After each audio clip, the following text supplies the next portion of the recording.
Want to get one of those glorious intros where I got like a hood over my head, smoke rises. Sup? And then just go, what's up? That's a terrible intro. Oh well, but then the hood and smoke and everything would be great, right? I don't know. I don't really want to do any editing. I'm sure I could. Yeah, no, I could. I just been fucking around with iMovie and this. I can take time and get good at it, but I don't know. I'm not getting paid for any of this. This is just me donating time. A few hours a week. Slam through a bunch of these things, read comments, and watch videos. Which I would have done anyways. I would have read the comments and watched more videos. Just now you're catching me talking about all that shit. Living the life.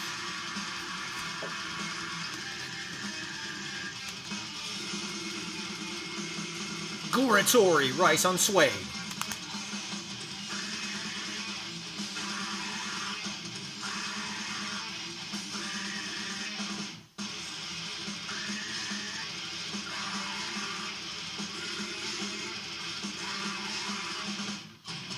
Yeah, it's kind of a death grind. With slap bass.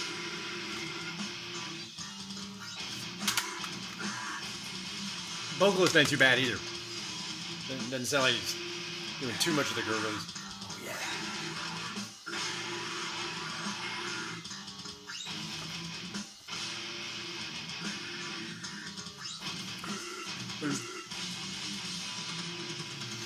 I did not get this from Hells. I got this like back in the day when you bought shit off Amazon, like CDs off Amazon.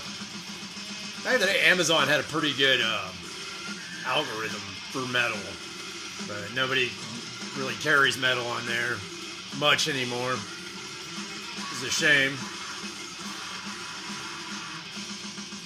No, it's probably a good thing.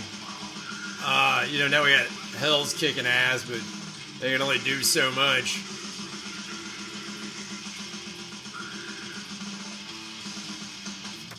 So much metal out there, you know. One company can only handle so much. Even if they are the world's largest.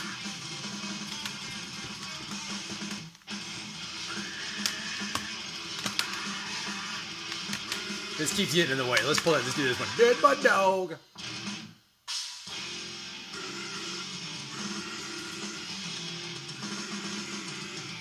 Yeah. Again, not being paid. Just donating time.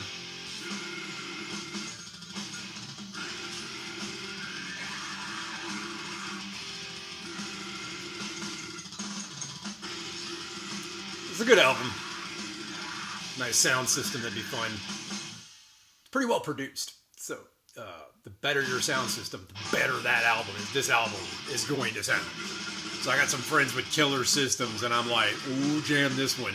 You want to be obnoxious in your car? Oh, Goratory, Rice on Suede, when anybody's playing their whatever music they're listening to, play this for them. Yeah, man. And you could probably play this with your significant other or anything. If y'all wanted to be intimate. Goratory's good for intimate moments with your significant other, whoever that is, whatever that is. Could be a goat, I don't know. Could be your sister, or your brother. Maybe one of y'all is into stretching the testicles. Maybe one of y'all is into that. So much so that they hang really low. Some of y'all might be into that, I don't know. And if you are into that, you should check out some Goratory. Rice on Suede. This is sexual deviant approved. I'm not the sexual deviant, not me. But the ones that do that, they said it was cool. It was them. I'm just repeating what they said. Definitely not into that stuff. The stretching. But if you're into that, that's cool. That's your thing. You do your thing. Don't let anybody tell you different. You got like a lot of piercings down there. Do your thing. Do your thing. Tat it up. Tattoo the whole. Knew a guy one time. They called him Tiger John. I didn't know why they called him that. And somebody was like, "Does this guy ever ask why they call you that?" He's like, "No, I never asked." And Like, you know why they call him Tiger John? I'm like, you don't even really care, to be honest with you. We lifted up his shirt right above where his belly button was. You saw this big cat.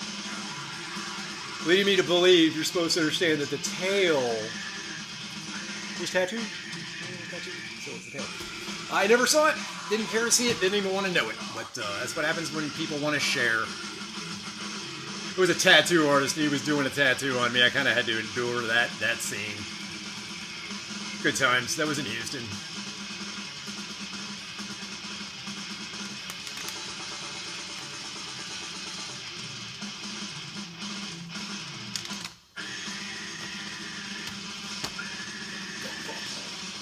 Brought some shit, some notes to fucking rant about. And then I saw this. Talk about weird shit. Oh, has anybody seen Human Centipede? Anybody legit ever watched it? I know people know about it. Like, I heard it's really gross and disgusting. And South Park did an episode on it. It's like, this was IFC. Can you believe that? Independent Film Channel? Like, that used to be, I don't know if it still is, a pretty respectable... They may have lost some credibility on this one. Then when they went to gruesome body horror, some people dipped. If you've never seen it, it's pretty fucking gnarly. Yeah, it's just as disturbing as you'd think it would be. Worth a watch if you're into this kind of stuff. Body horror and just gruesome, push the limit. And if you're listening to Goratory or Ice on Suede, why aren't you watching Human Centipede? You two would be friends. Like, if you got the friend that's always into this, introduce him to death metal, gruesome death metal.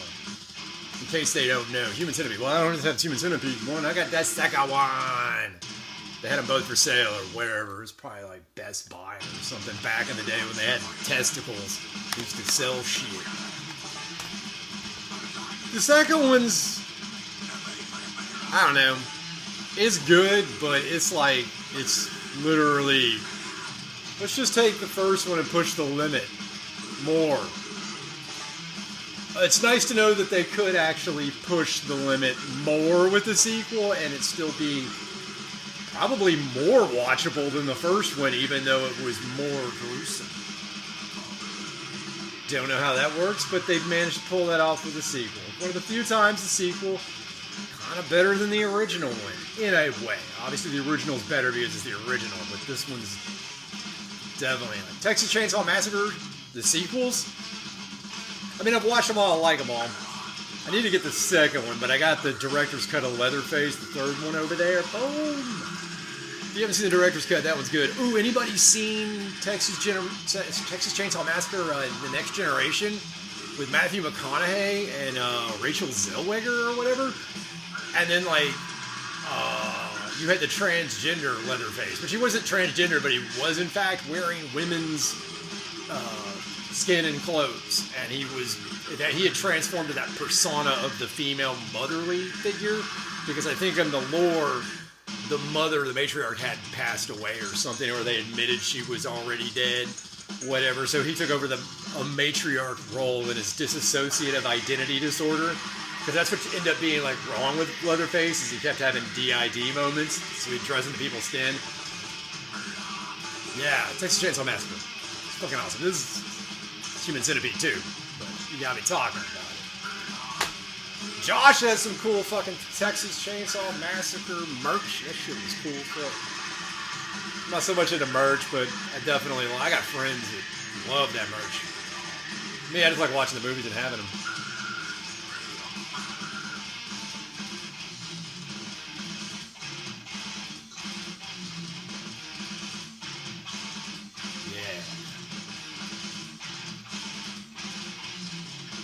Good stuff. The tea is too. The tea's good too. And the Goratory.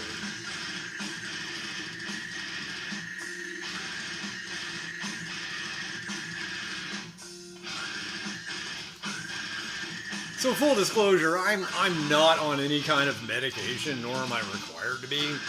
So, but I know there's an alarming trend of how many people are on antidepressants or anti-anxiety. Wow, I know I keep saying this shit. I'm just gonna keep saying this shit. That's not a good sign. A lot of y'all need physical exercise. You know what a lot of people need besides physical exercise and better fucking diets? You need useful skills.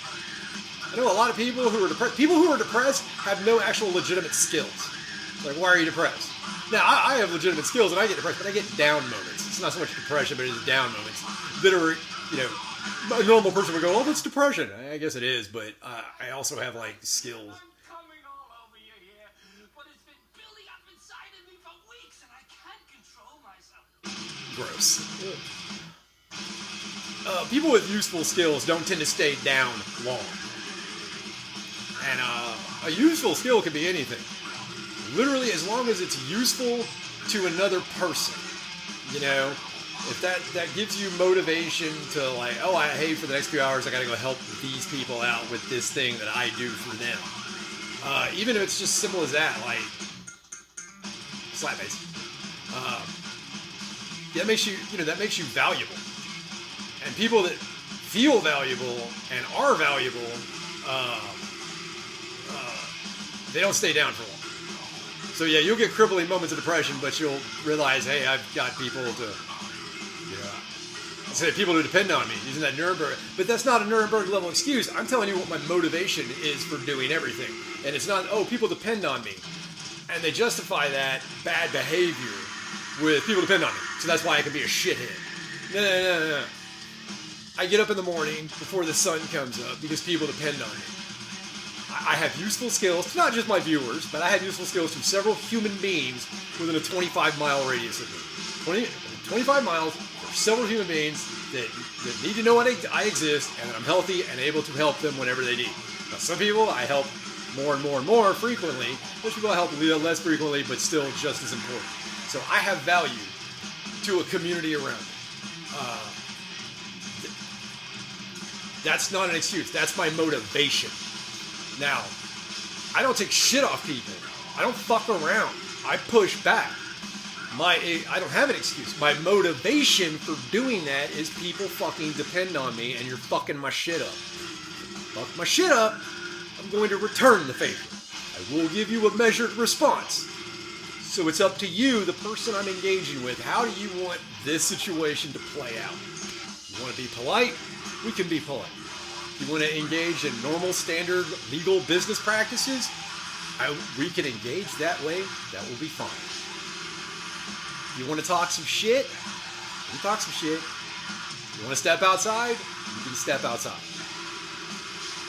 So just know that I will give you back what you give to me. And my motivation is people depend on me. It's not an excuse for my shit behavior. It is what's driving me. I don't have a shit behavior. People that engage with me love me. Now, some people out there don't like me because I don't fucking sugarcoat shit. That's not me. That's you. If you don't like the attitude, leave. Don't engage me. If I don't like your attitude, I'll leave. I've been in places, people's homes, businesses, restaurants.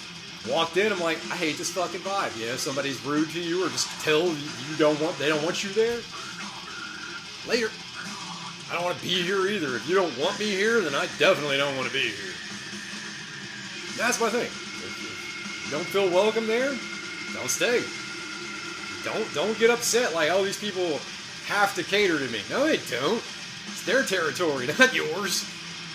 You can pull that shit where you live, but this is where they live or do their business. Being rude to retailers.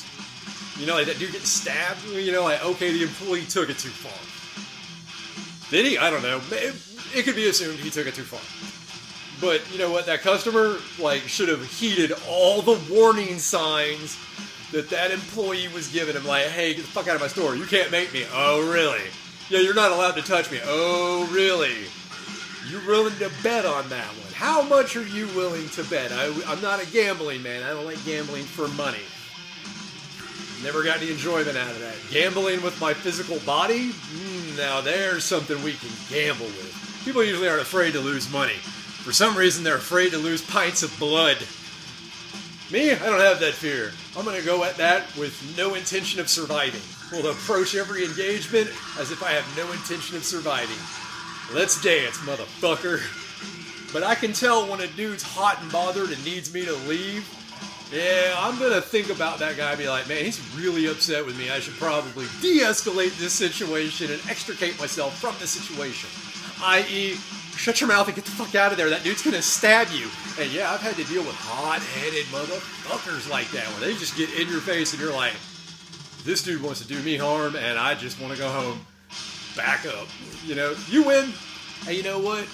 Wisdom is conceding sometimes. Wisdom is truly conceding. You're like, you win. You win this round. It's all you, man. People have backed down to me, and I have backed down to other people. And it's not fear or cowardice. It's discretion is the better part of valor. It means choosing your battles is actually more brave. It's more brave to go, you won that one, than it is to stick it out to the bitter end. Yeah, if you want to stick it out to the bitter end, it better be fucking worth it. If you're going to stick it out with me to the bitter end, you know, good luck, Godspeed, and hope one of us gets to tell an interesting story. It's that meme I saw. Whatever happens to me next, I hope it's funny.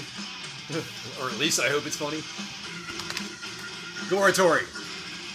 For all you deviants out there, we're into your stretching of the stretching. Not me, y'all. But if you're into ball stretching, do let us know in the comments so we can just maybe ask you a question.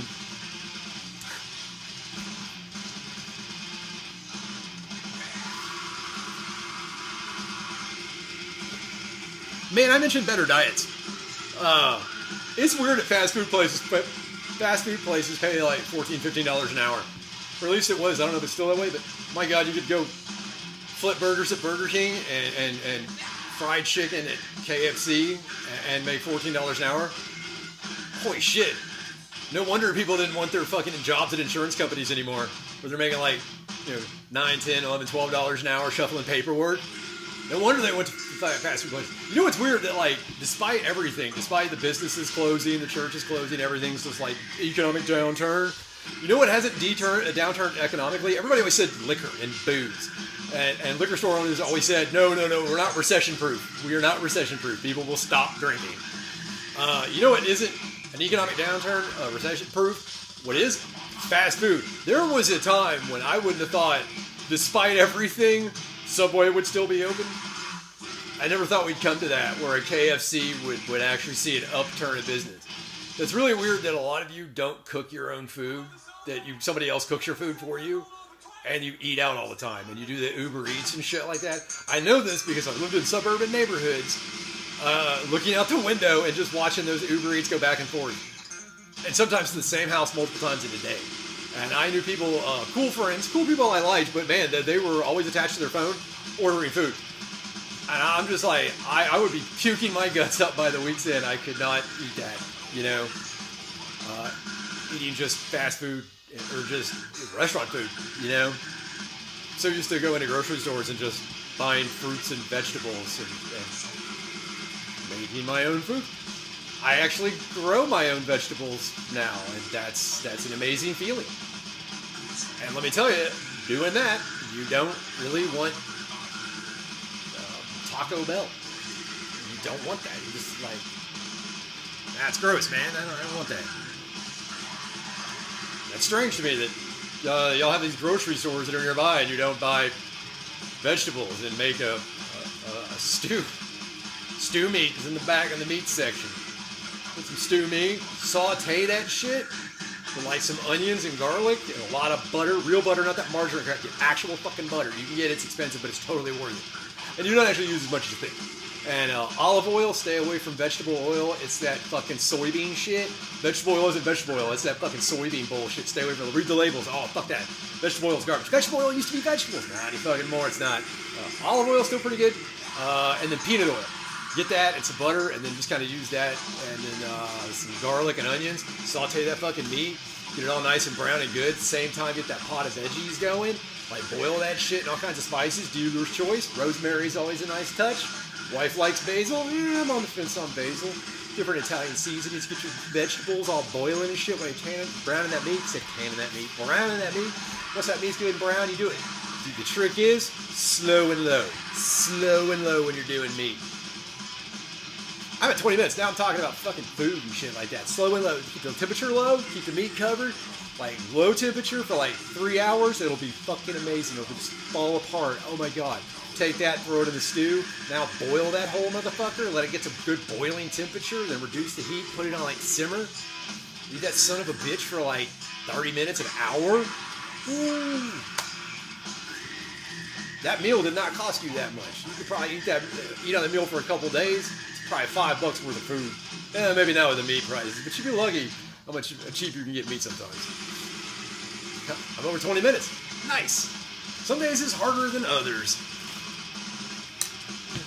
I think it's the effects of caffeine and THC on my brain. I think sometimes I get in this sober and not wound up, and they're less fun for me. But anyways, you're listening to Goratory, Rice on Suede, for the consensual sexual relations with whatever you like. Take care, y'all.